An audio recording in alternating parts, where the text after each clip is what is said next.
My fiancé said he needed to cancel our wedding to get his head right. I was heartbroken but agreed to postpone. Then I found out through a friend that he went to Vegas with his ex that same weekend. They got matching tattoos. I drove to his apartment with the catered leftovers, tossed them onto his porch, and said, "Here's the reception you wanted. I hope the cake still tastes like commitment. My name's Kayla. I'm 35. I live in a small town just outside Boulder, Colorado. Quiet place, mostly families, mountain views, the kind of town where everybody knows everybody's business. I met Luke 2 years ago through mutual friends. He was charming, had a way of making you feel like the only person in the room. We hit it off fast. Too fast, if I'm honest now looking back. But I was tired of dating games. Tired of men who said one thing and did another. Luke was different. At least I thought he was. He was 5 years older than me, worked as a welder, had his own place, no kids, decent credit, and knew how to cook more than just pasta and eggs. That put him ahead of 90% of men in this town already. After a year together, he proposed. Simple, nothing fancy, just the two of us at the lake, watching the sun go down. I cried. I said yes. I meant it with every part of me. We picked April for the wedding. Spring felt hopeful. We planned it ourselves, with help from my sister and his cousin. We booked the community hall in Lyons, ordered catering from a local place that did brisket and sides, and I even found my dream dress secondhand from a boutique in Denver. Everything was going smooth. We fought sometimes, sure, what couple doesn't? But nothing major. Or at least, nothing that seemed major at the time. The signs started showing about a month out. Luke got weird. Distant. Not mean or angry, just not present. I'd be talking to him about table arrangements or song choices and he'd stare through me. He stopped touching me like he used to. Started sleeping on the edge of the bed. I asked if he was okay. He always said, "Just tired, babe. Long week." Then 1 week before the wedding, he asked if we could talk. That sentence alone made my stomach drop. We sat at the kitchen table. He didn't even look me in the eye when he said it. "I think we need to cancel the wedding." I stared at him. What? Why? I don't know. I'm not in the right headspace. I've been feeling off. Everything's happening so fast. I need to clear my mind. I couldn't speak for a minute. My ears were ringing. "So are we breaking up?" "No," he said fast. "No. I still love you. I just think we need to pause. Just take a breath. Postpone things. I want to be sure before we make it official." What the hell did that even mean? But I was so deep into it. So in love. I didn't want to push him away by forcing him to go through with something he clearly wasn't ready for. So I agreed. I said okay. We'd postpone. Figure things out. My friends told me something felt off. My sister said, people don't just call off weddings a week before unless something's going on. But I defended him. Said he was overwhelmed, that maybe he just needed space. Then came what should have been our wedding day. I spent most of it in my room, in sweatpants, watching sad movies with my phone face down. I'd already canceled the florist, the DJ, and the photographer. But I couldn't get my money back from the catering, so the food was still being prepared and delivered to my house. I thought maybe I'd freeze it. Donate it. Something. That afternoon, around 3 o'clock, I got a text from my friend Rachel. "Hey, did Luke tell you he was going to Vegas?" "What?" "I just saw something. I'll send it." A few minutes later, she sent a screenshot. It was from the Instagram story of one of Luke's old college friends. The caption said "Wild weekend in Vegas with these two legends," and the photo showed Luke and Erica, his ex-girlfriend. They were at some rooftop bar, drinks in hand, laughing, cozy. Her head on his shoulder. His arm around her. Both had fresh tattoos on their wrists. Rachel zoomed in and sent a close-up shot. His said Wild One. Hers said Free Spirit. Matching font. Same placement. I don't even remember dropping the phone. I just sat there, staring. Like I'd been punched in the chest. This man didn't need space. He needed an alibi. I didn't cry right then. I felt too sick to cry. It was like something inside me broke open, but nothing came out. Just this quiet rage. I thought about all the hours I spent planning. The dress. The little favors I hand-tied myself. The invites I addressed. The family I had flying in. And this man was in Vegas with his ex. Getting tattoos. Like a goddamn teenager. I walked into the garage, pulled out every leftover tray of food the caterers had delivered that morning, still warm, still sealed up. I loaded them into my SUV. I drove the 20 minutes to Luke's place with my hands clenched on the wheel the entire way. His truck was in the driveway.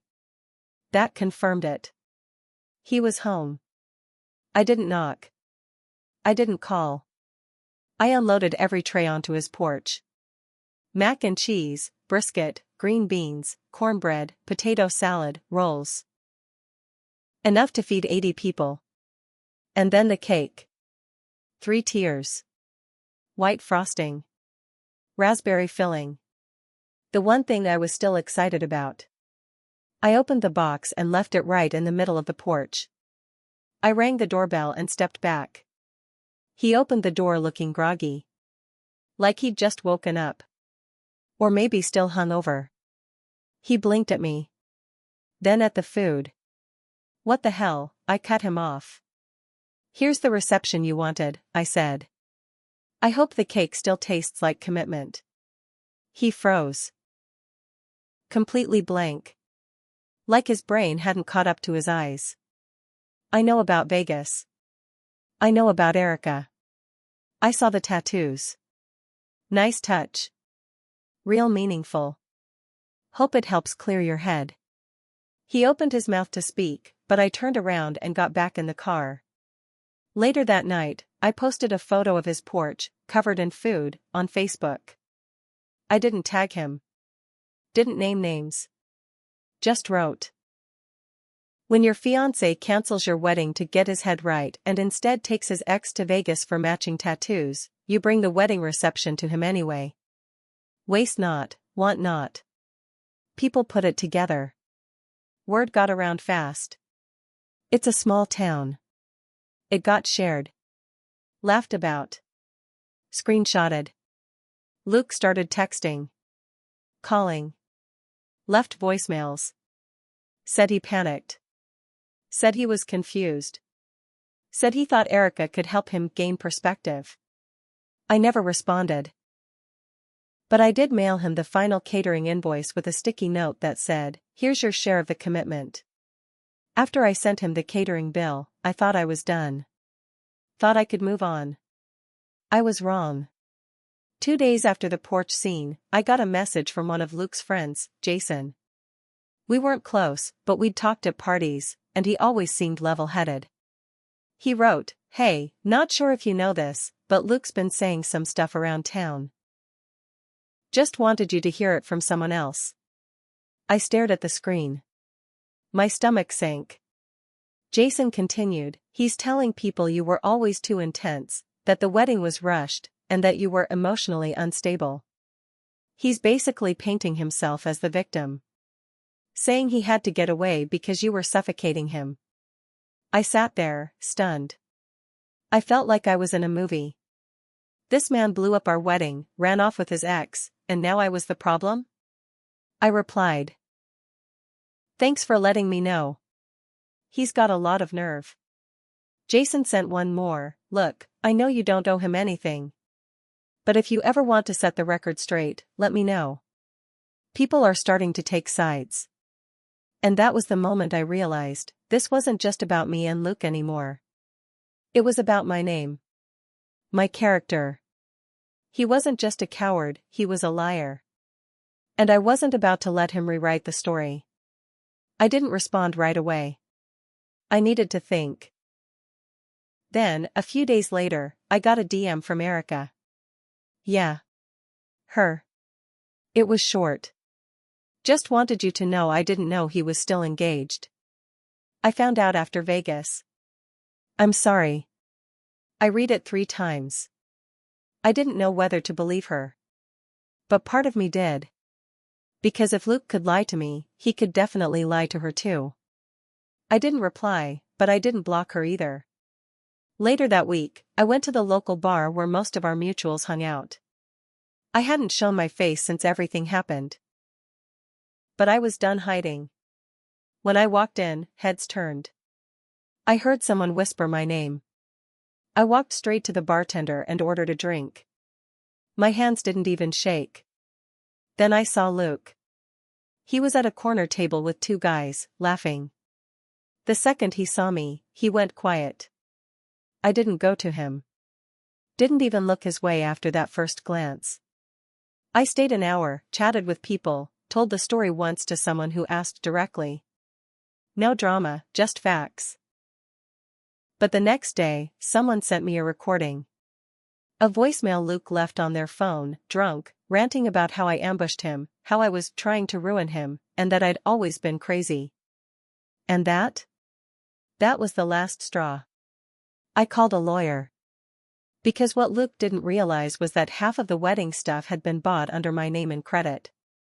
And the agreement we had, yes, in writing, said we were splitting all major wedding costs.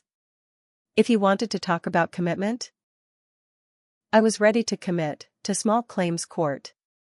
I met with a lawyer named Marcy, a no-nonsense woman in her 40s who had that sharp tone that made you sit up straight. She read over the vendor contracts and payment receipts I brought in. She didn't smile once, but she tapped one paper twice and said, "This clause is gold. He's liable for half."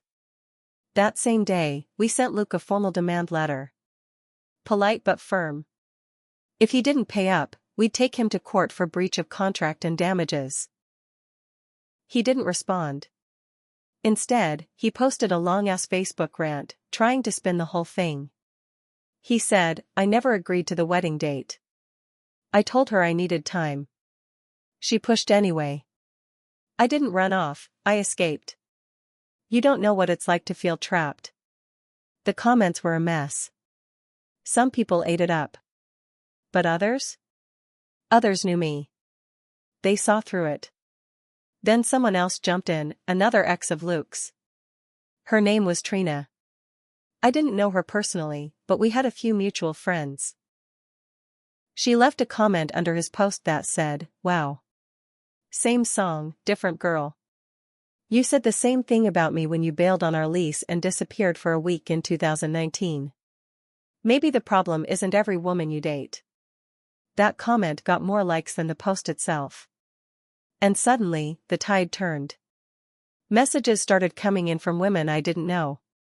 A girl from Texas he'd met during a work trip.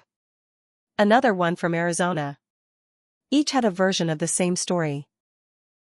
Luke would love bomb, rush into things, then vanish or flip it back on them when things got serious. It was like a damn pattern. He didn't need space. He needed an escape hatch every time responsibility came knocking. I compiled everything. Every message, every screenshot, every receipt. And I sent it to my lawyer. Meanwhile, Erica messaged me again. She said, "I moved out. He's not who I thought he was. I'm sorry again." Turns out, he told her I'd already called off the wedding. Told her I'd freaked out and left him, that he was just trying to move on. She didn't find out the truth until someone forwarded her my Facebook post. She was angry. Not just at him, at herself. She admitted they'd hooked up before Vegas too. That the trip wasn't a one-time mistake. It was planned. But the final twist? She told me Luke had lied about the tattoo meaning. Said Wild One was an inside joke between them. But it wasn't. It was her idea. He just copied it to seem romantic. The guy couldn't even come up with his own damn fake sentiment. And then she sent me a picture. Not the one from Vegas. A new one. A fresh one. Luke's tattoo was covered up. He'd gotten it turned into a snake wrapped around a dagger. I laughed out loud. What a symbol. What a perfect damn symbol. But I wasn't done with him yet. I called his job. Not to get him fired. I'm not that petty. But because he had used paid time off to go on that Vegas trip. And told his supervisor he had a family emergency. The HR manager was polite, took my message, and said, "We'll handle it internally." The next week, I heard he was suspended without pay for a week. Small. But satisfying. Meanwhile, my court case moved forward. He finally responded through a lawyer, trying to settle, trying to talk me down. But by then, it was about more than money. It was about the record. I wanted the truth written down somewhere official. The court date came fast. Luke showed up in a wrinkled button-up shirt, no tie, looking like he hadn't slept. He didn't look at me once. I wasn't surprised. I had my receipts. Literal and emotional. I kept my answers short. Clear. I let the documents speak for themselves, the contracts, the texts, the cancellation notice he had signed 2 weeks before the wedding, right before he packed his bag for Vegas. His lawyer tried to paint it like we were both emotionally unstable, that this was a breakdown in communication, not a breach. But the judge didn't buy it. Not with the evidence I brought in. Not after my lawyer calmly read the email where Luke confirmed he was still going forward with the wedding, dated 5 days before he ghosted me. The judge ruled in my favor. He had to pay me back for half the wedding costs, plus a small amount for damages. Nothing crazy, but enough to sting. Enough to make it real. I walked out of that courtroom not happy, but clear. Lighter. But the revenge wasn't just about the money. It was what came after. See, after the ruling, someone, probably one of the women who'd reached out to me, made a Reddit thread about Luke. Didn't use his full name, but enough clues to connect the dots if you lived nearby. People started talking. More women shared stories. He became known, unofficially, as Tattoo Vegas Luke. It stuck. His reputation in town? Shot. He tried dating again, but no woman with half a brain wanted to touch that mess. Even Erica moved to Fort Collins and blocked him on everything. And me? I got honest. I told people I ignored the red flags. That I let love blind me. That I believed words over actions, even when his actions started getting quieter and colder. That was my mistake. But I owned it. And I fixed it. I sold the wedding dress and used the money to take a solo trip to Nashville with my sister. We danced, drank, and laughed until my ribs hurt. I started dating again, too, but slower this time. No big speeches. No rushing. I ask better questions now. I listen harder. And when people ask if I regret the cake on the porch thing? No. Not even a little. Because sometimes, you don't get closure with kind words. Sometimes, closure looks like a 3-tier lemon raspberry cake melting in the sun while a man stares at it, realizing he just lost a woman who would have stood by him through anything. If he had just shown up the way he promised. But he didn't. So I left him the leftovers. He'll be chewing on that for years.